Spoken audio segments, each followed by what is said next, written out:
This is setting the intention. Some of you have been talking about it for the last 4 or 5 years, buying a franchise. What does that require? What does that look like? Well, joining me right now, he is the franchise owner. Bojangles is his franchise. He's also doing some other things in the greater Atlanta area, former or current Warner Music executive, Mr. Mel Carter. Hi. Welcome. Hello, hello, hello. Thank you for Good having me on this show. to come through. All right. So, Fort. So you getting Bojangles was the music? Was it the music that brought you in? The money gathered from that, and then why did you decide to own Bojangles? I mean, it was a mixture of both, actually. I started in music, and I just always had this dream of like owning a franchise, and I always heard like it was so impossible. You know, coming from Flatbush, Brooklyn, it was impossible. So it was kind of like my dream to own like a McDonald's. McDonald's was right around the corner from my house.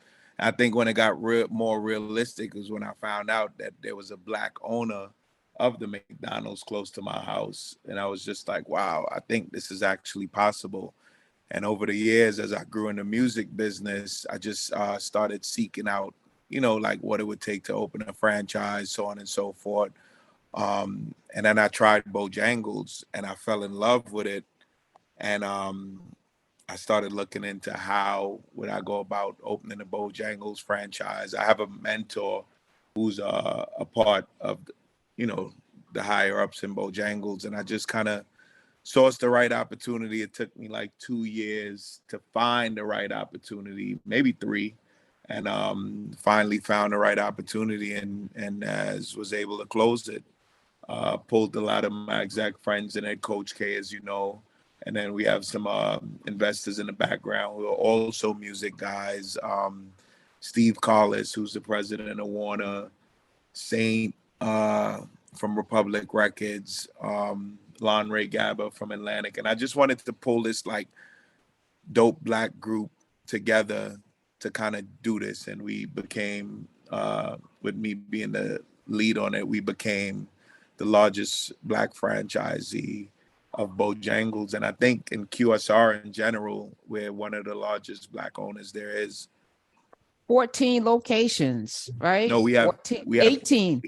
18 locations, and we just secured the rights to develop another 14. So we're Okay. starting to build 2. Wow. So it's going to be 14 new ones and 18 existing. 18 Wow. existing, 14 new ones. And Okay. we ain't going to stop there neither.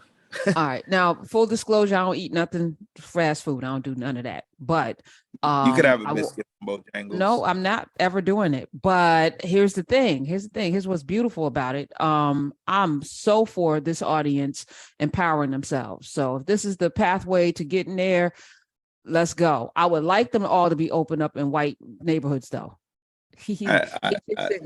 Let's poison them. Not poison them. I don't mean that, but I'm saying let's not poison ourselves. But that said, Mel Carter, walk me through growing up in Brooklyn. I worked at Roy Rogers in my neighborhood. Like working in a fast food is that, you know, that's the not the rite of passage, but you know, kids in high school, you work at fast food places. To own one though, what was the process? Because you said you looked into it. Walk us through what that process was. What do you need to have? You need to have $1 million in assets. Like what does your balance sheet need to look like? Because we don't even know, most of us. I mean, that's funny because you said that was when I was young. I used to Google exactly that, and that's the first thing it would always say. You have to have $1 million in assets, and that is true somewhat. But you know, the what I bought was a lot larger than that. So you gotta have a lot more assets than that. But if you and I come together, or I and someone else on this call came together, and you had, you know, a house that was worth 300,000, I had something that was worth 300,000, it still kind of counts as the same $1 million in assets to kind of then go purchase this franchise. So what I advise people, you know, I didn't buy this all myself. I didn't raise, you know, I didn't have $25 million and just went and bought it myself. I, you know, got a loan from the bank and kind of raised money with with friends and family, and then put in some equity myself. So I had to be somewhat established businessman. I'm also invested in Sweet Chick, so I've been doing that for some time. I have music background. I'm invested in a ton of things across the board, and my worth was my worth, so I was able to. But for anyone who think they're not able to, you can get a group together that collectively, if the franchise is requiring $1 million network, and you and I came together and we're worth $1 million, we come as one entity and we're able to purchase something. And you could do that with 10 friends. So it could be 10 friends. Yes. It could be 10 friends that has $100,000 each, So it's I think, like, what you said is funny, because I think Googling that growing up, that was the most scary part to me. It was like, how am I going to be worth $1 million? This is at 15 years old. Where am I going to get $1 million to be able to go open a franchise? I'm defeated, right? Right. But as you grow and you get into business more, you realize that it's a lot of little, not even tricks. It's just a lot of little things that, coming from the inner city, coming from Flatbush, coming from wherever you come from, we just don't know. We don't know that 10 friends together with 100,000 is $1 million, and you could put it under the same LLC and then go, be worth $1 million to go purchase Bojangles or whatever it is you want to do, Mel Carter's here. You can follow him at Mel Carter on IG, at Bojangles. The owner of 14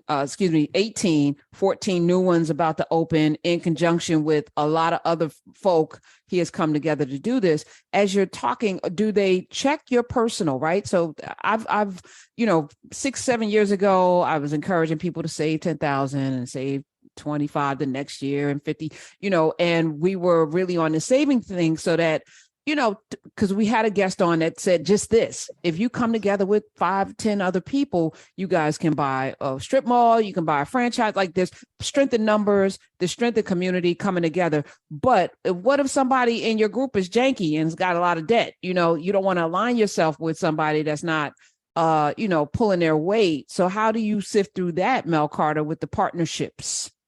Well, see, that's the thing, right? And again, it just comes with, kind of understanding how it works. And let's just say, forget about the debt. Let's just say you have a janky partner who, one, I would encourage anyone to kind of like, fine tune anyone they go into business as much as you can. But, you could research and spend time with somebody for a year, and 2 years into business, or 2 days into business, there's somebody different, right? But that's why there's a managing partner, and that managing partner makes the decisions, and everyone else is just kind of an investor who really, in a weird way, doesn't have much say so, because it's your vision. Like with me, it's my vision. It's I'm the face of it. I'm the one who, raised the money. I'm the one that brought the group together.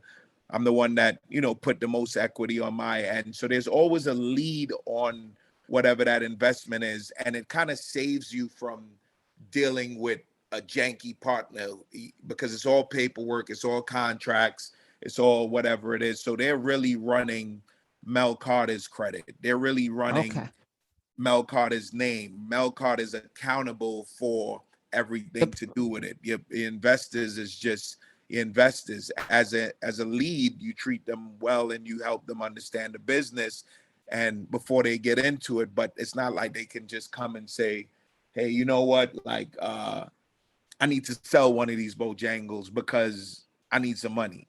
You know what I'm saying? Right. It kind of saves you from the jankiness of that side of the business. So it comes with lawyers, paperwork, and really just understanding the investment you're getting into.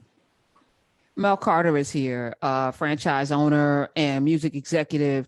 As you're talking, they run your credit, right? So how pristine does that need to be? Because I think, before we do anything, this is the year for me for planning for the next thing that I want to do. How long did you plan and make sure, because you get like a good 6 to 8 months, maybe 12 months, if you're buying a piece of property, you need to have this many pay stubs. You need to have this, your debt has to be cleared for this period of time. You got to have your bank statements together, like to have to have all your ducks in a row and have your house in order before you make the pitch, before you go and get the franchise. That's important. What kind of work did you have to do to get yourself in order in terms of your credit? How long did that take? I mean, this is what I would say, right? I've had bad credit before, but I would say to anyone, if you're listening right now, like start fixing your credit right now. Start getting your life together right now.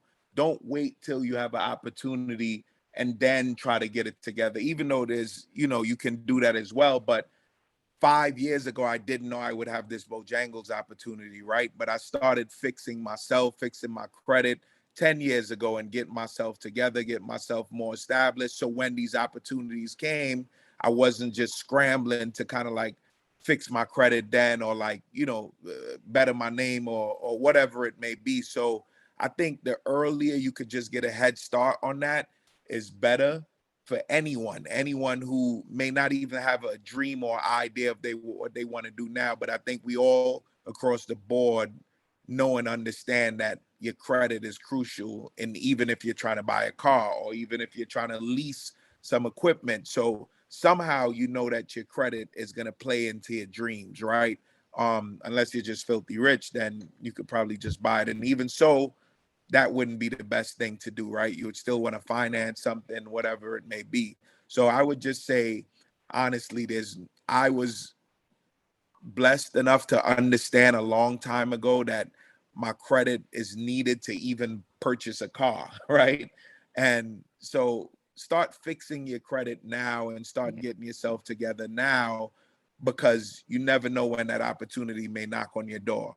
And when you want to be ready. Knocks, you want to be ready. You don't want to start getting ready when that opportunity knocks. And don't get me wrong, you can start to get ready when it knocks. But if you're listening to this right now, the best time to do it is now, because you don't know what's going to come your way in 5 years or even 6 months from now. That's right. You got to stay ready so you don't have to get ready. And you can buy a car with bad credit, but then you're getting a horrible interest rate. Why would you want a horrible interest? Even buying a home. You could buy a car with bad credit, and you could get a shitty deal and a shitty car, and you really can't do nothing about it. And I say that from experience. I was 19, bought a car with shitty credit, and got a very bad deal. And at 24, this car broke down, wasn't working no more. And then I owed probably twice what I paid for the car on my credit because my interest was so bad.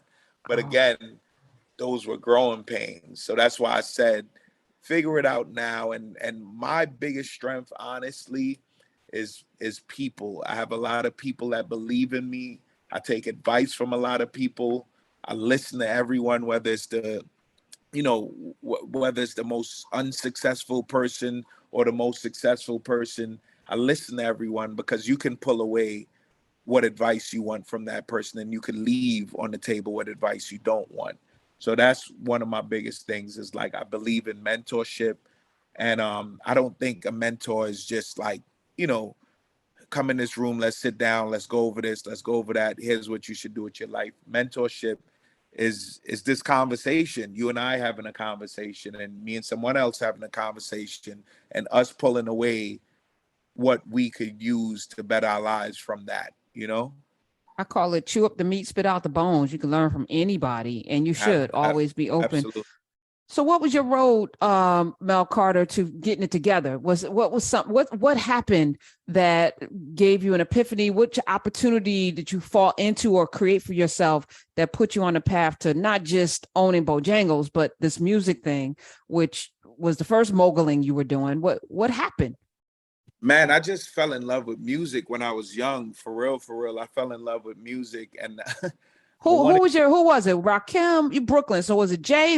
You probably the contemporary. Who was it?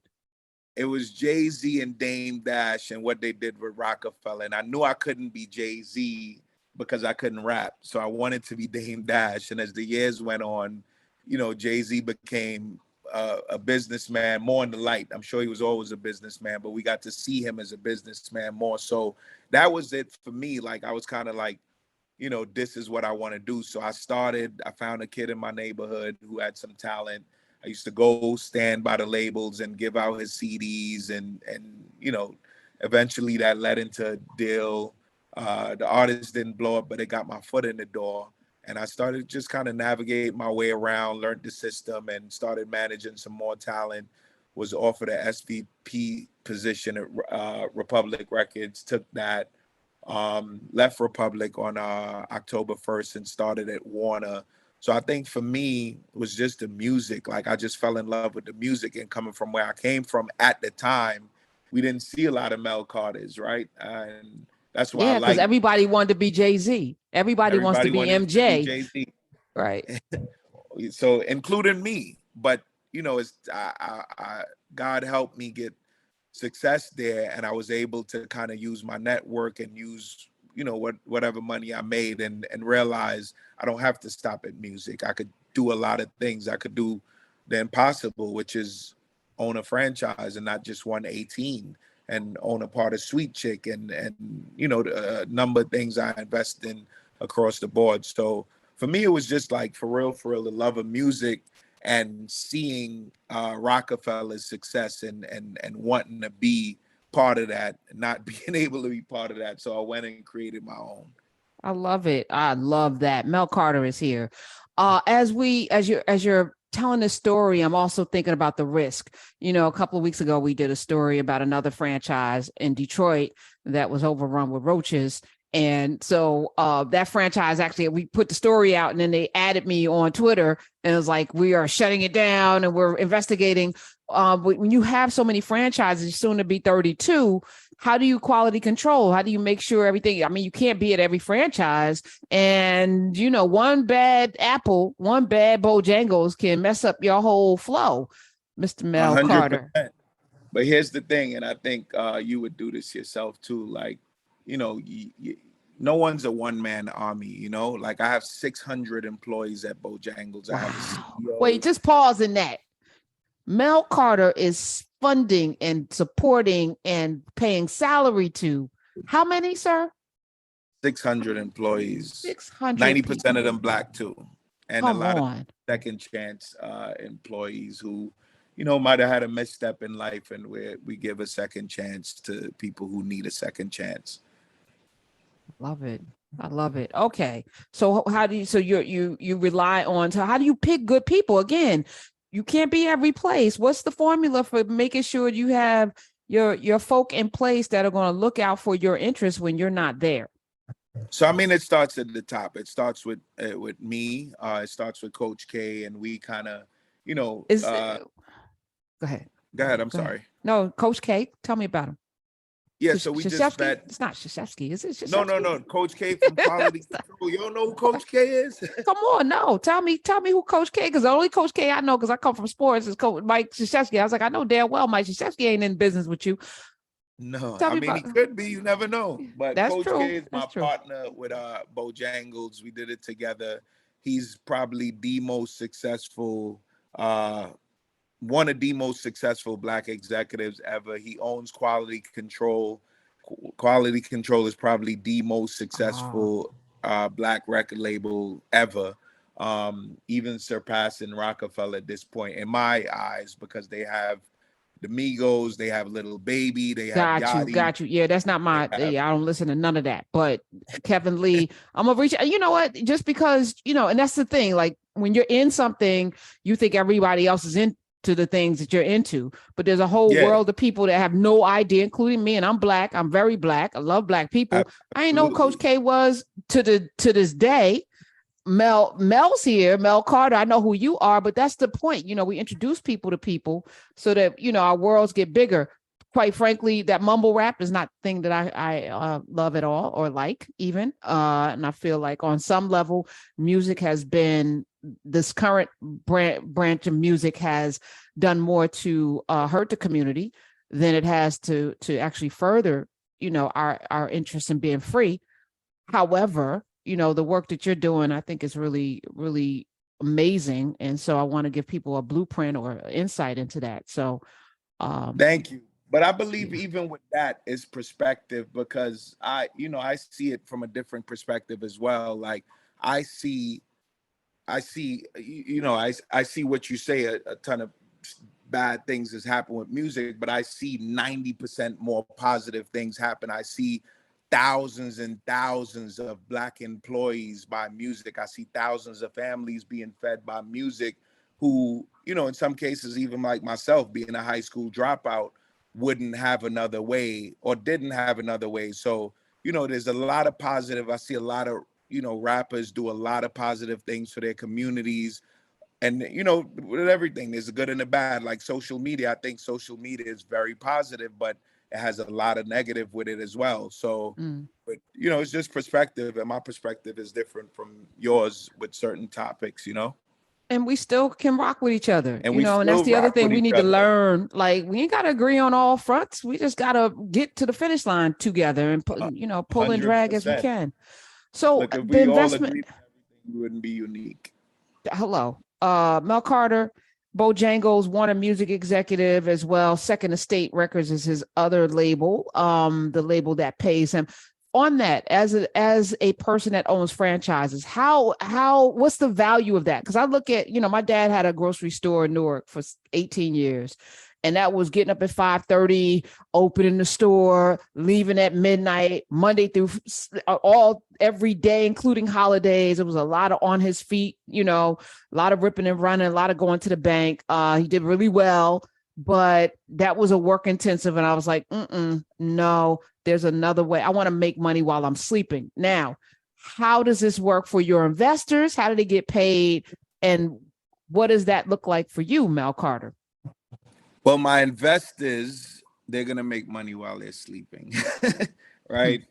Me in the front line, we're going to do a lot of the hard work and, just make sure everyone that believed in this dream is going to make money while they sleep at some point. But for me, that's just it. It's just kind of like working every day, like you said. Look, at one point, I didn't have opportunity to even make $500 a week. So whatever it is I may be making now, I'm happy to wake up at 5 in the morning. I don't wake up 5 in the morning, but I wake up at 7. I'm happy to wake up at 7 in the morning and start working on Bojangles, on many different things. And I enjoyed it. I enjoy it currently. And I meant to see, I'm sure your dad enjoyed it because, I don't know if that was his first generation thing, but this, for me, this is I'm first generation in my family to do any of these things. So I'm excited every day to do the hard work in hopes that my daughter could do less work. And look, your dad did well. So you got a chance to follow your dream and do less work than he did. And if you chose to do the work that he did, I'm sure you would have been great at it. And it would have been because that was your choice, not a necessity, Right. No, I mean, you're saying a lot. So what does your whiteboard look like? What's your process for managing all of these? I mean, 18, my dad had one store. You got soon to be 32. Do you have like this war room where you move pieces around like Monopoly? Like, we definitely have a war room about 3 times a week. It's fast food. A lot of crazy shit happens, but a lot of good. Do y'all have fights like them other stores? Like, people go to the Waffle House for the fights and the grits. No. Everything at Bojangles is love, happy. We love each other. We treat all our employees great. We treat all our customers great. And I haven't had that, something like that happen yet. Will it ever happen? I don't know. Pray for me. I will pray for myself that it doesn't happen. But so far, it's been love. And again, like my staff is like 90 or 95% Black. So I think a lot of them are just as excited as I am to see me. I'm excited to see them and they're excited to see me. I had a funny story. I trained at one of the locations because you have to know how to do everything to be an owner.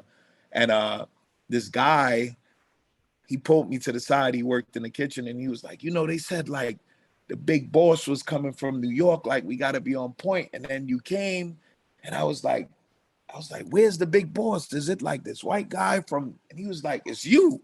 And I was like, yeah, it's me. He was like, man, you don't know how good this feels. Like, this gives me hope. It makes me makes me see that I could do something like this, you know, and like just my story being a high school dropout. I don't encourage anyone to drop out of school. It's what worked for me.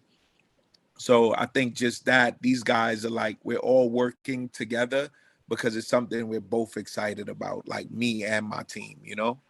I love it. Mel, you are an inspiration. I'm glad that I'm getting to meet you. I feel like I want you to, come back many, many times and give us an update when you close on these 14 new locations when they open.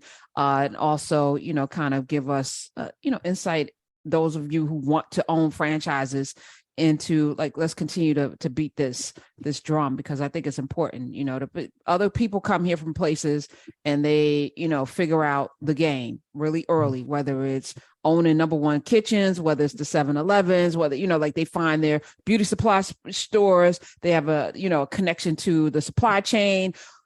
We have to have our thing, and especially in our own community, where the dollar doesn't circulate enough. So this is empowering, and I'm so very proud of what you're doing. And I'm proud of what you're doing. This is amazing.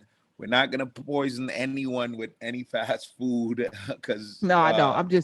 I'm personally, I'm very, healthy.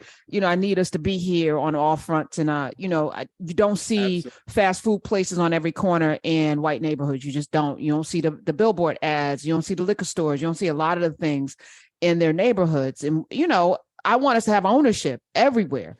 Absolutely. We should be taking dollars and bringing them into our community. I'm grateful. A lot of my restaurants is in really white neighborhoods, and they support us a lot.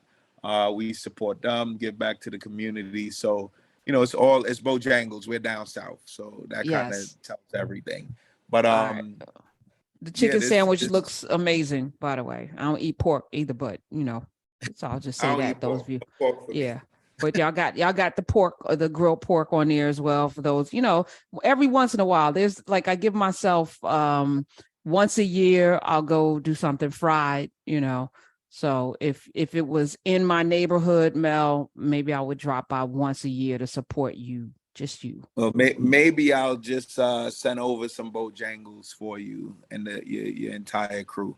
But, in a nutshell, this is the technology. Zoom has made it a lot easier to be in those war rooms without, or just in those, meetings without having to jump from state to state, because I own locations in 3 different states. So a lot Which of times, states besides Georgia? Where else are you? I have 6 in Georgia, and we're building 14 there. I have 10 in South Carolina, and I have 4 in North Carolina. So we're everywhere.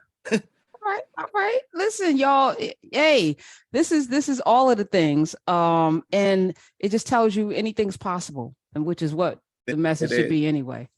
I love it. That's the message. Take it from me. Like, I wake up every 2 days in disbelief at where God has took my life. So everything's possible. You just got to work extremely hard for it.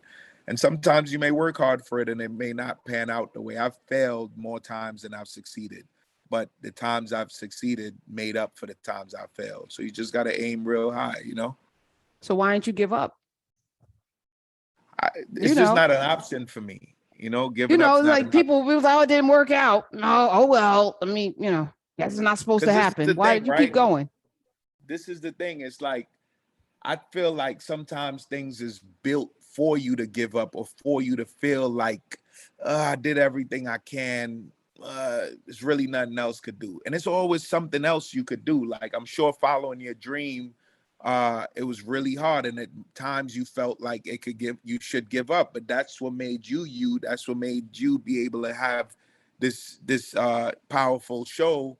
And that's what made me, because we both understand that no matter how tough it feels, no matter when it feels like this is the end of the road, you got to keep going. And I think that's something that I want to get through to people more, because life at times is designed for you to feel like you should give up. And that's what make those 1% people successful, because they kind of know that they got to keep going no matter what it may feel like. You broke your leg, drag across the finish line. You know what I'm saying? Like, get across the line. Like, you got to keep going. no matter what it's supposed to feel this way. It's supposed to feel like you should give up. If it doesn't feel like you should give up, then everyone would have your show. Everyone would have 18 Bojangles. Everyone would have everything they want if everything just felt like it's right around the corner and it's there. No, it's for whatever reason, it's made to feel like that's it, give up. And it's the ones who don't give up and push through that, I feel like, will reap the benefits of it. You know? Well, you are living proof. I am again. You are living proof.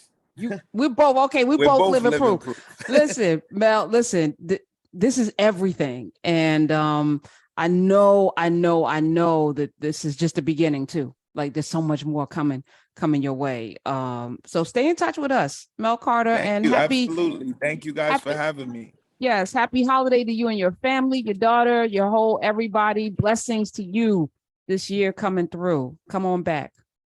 I absolutely will. Thank you for having me. Happy holiday to you and your entire team, family. Bojangles is coming top of the year for you guys. I will sort that out in the background, but thank you guys for having me. All right. Love you. Thank you. Y'all go check them out. North Carolina, South Carolina, Georgia, all of the things. Follow him at Mel Carter on the IG. And of course, at Bojangles, 866